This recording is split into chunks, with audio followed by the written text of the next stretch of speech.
उत्तराखंड की ऊंची पहाड़ियों में बसा एक छोटा सा गांव कलप। यहाँ न तो कोई बड़ा स्कूल था, न हॉस्पिटल, और न ही इंटरनेट ठीक से चलता था। इसी गांव में रहता था सूरज, एक 16 साल का लड़का जिसका जीवन बाहर से बेहद साधारण दिखता था। पिता रामलाल खेतों में दिन भर मेहनत करते और माँ सुशीला घर का सारा काम संभालती थी। सूरज स्कूल जरूर जाता था, लेकिन उसकी असली क्लास रात के तारों के नीचे लगती थी, जहां वो चुपचाप आसमान को निहारता और खुद से पूछता, क्या मैं कभी इन तारों के पास पहुंच पाऊंगा। एक दिन स्कूल से लौटते वक्त मोबाइल नेटवर्क अचानक आ गया। सूरज ने जिज्ञासावश एक वीडियो खोला, इसरो में कैसे जाए। वो वीडियो कुछ ही मिनट का था, लेकिन सूरज के अंदर तूफान खड़ा कर गया। वो समझ चुका था उसका सपना अब सिर्फ किताबों तक सीमित नहीं रहेगा।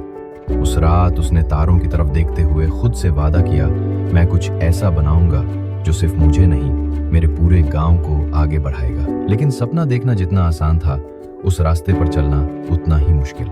जब सूरज ने शहर जाकर पढ़ने की बात की तो गांव में हल्ला मच गया। लोग कहने लगे, किसान का बेटा शहर जाकर क्या करेगा, खेती छोड़कर सपने देख रहा है।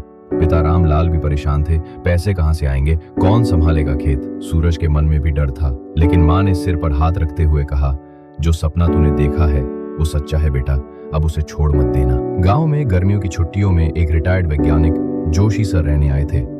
जब उन्होंने सूरज से उसकी रुचि पूछी और उसकी आंखों में जिज्ञासा देखी तो बोले, तू तैयार है, बस तुझे दिशा चाहिए।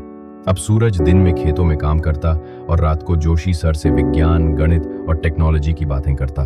सच कहें तो वो छोटी सी झोपड़ी अब सूरज की पहली लैब बन चुकी थी। जोशी सर की मदद और अपनी मेहनत से सूरज ने देहरादून के एक विज्ञान स्कूल में स्कॉलरशिप हासिल कर ली। पर असली लड़ाई अब शुरू हुई थी। नई जगह, नया माहौल, भाषा अलग, बच्चे अमीर घरों से, और सूरज के पास था सिर्फ जुनून और मेहनत का बल। वो अखबार बांटता, कोचिंग करता और बचाए हुए पैसों से लैब प्रोजेक्ट्स में काम करता। कई बार पेट खाली रहता, लेकिन दिमाग सपनों से भरा हुआ। शहर में सब दोस्त नहीं थे, कुछ मजाक उड़ाते, कहते गांव वाला है क्या करेगा। लेकिन वहीं रुचि और अरुण जैसे दोस्त भी मिले जो विज्ञान के दीवाने थे। तीनों ने मिलकर एक बड़ा सपना देखा, एक ऐसा इनोवेशन जो गांवों की खेती में क्रांति ला सके। सूरज ने आइडिया दिया, क्यों ना हम एक ऐसी मशीन बनाएं जो मिट्टी की नमी पढ़ के खुद तय करे कि कब और कितना पानी देना है। यह था सोलर पावर्ड स्मार्ट सिंचाई सिस्टम। साइंस फेयर पास आ रहा था और सूरज हर रात लैब में अकेले बैठा मशीन पे काम कर रहा था।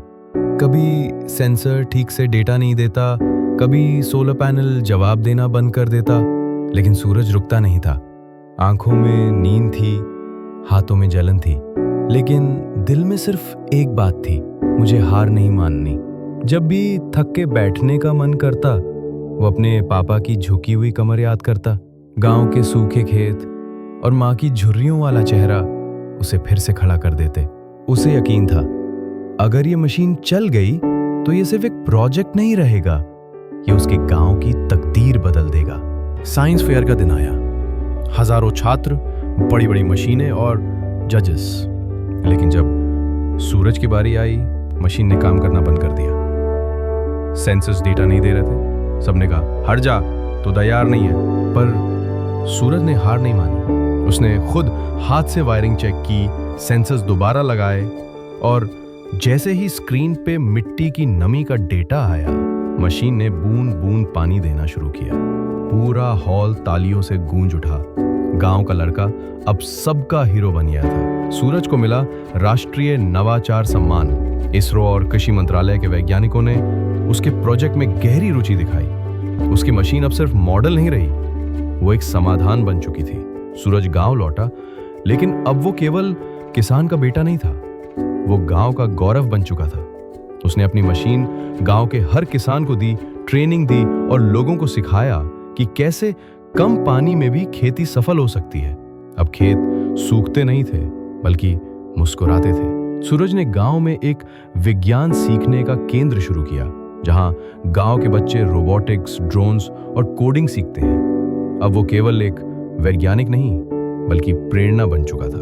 उसने साबित कर दिया कि बदलाव गांव से भी शुरू हो सकता है। एक दिन मंच पे खड़े होकर सूरज ने कहा, मैंने गरीबी देखी, ताने सुने, लेकिन कभी हार नहीं मानी, क्योंकि जब सपना सच्चा हो तो रास्ते खुद बनते हैं। अगर एक किसान का बेटा वैज्ञानिक बन सकता है तो कोई भी कुछ भी कर सकता है। दृढ़ निश्चय और मेहनत, यही दो ऐसी कुंजी हैं जो किस्मत के बंद दरवाजे भी खोल सकती हैं। अगर सूरज की यह यात्रा आपको प्रेरित करे तो इस वीडियो को लाइक करें, शेयर करें और चैनल को सब्सक्राइब करना ना भूलें। इंस्पायर फ्यूल, जहां सपने हकीकत बनते हैं।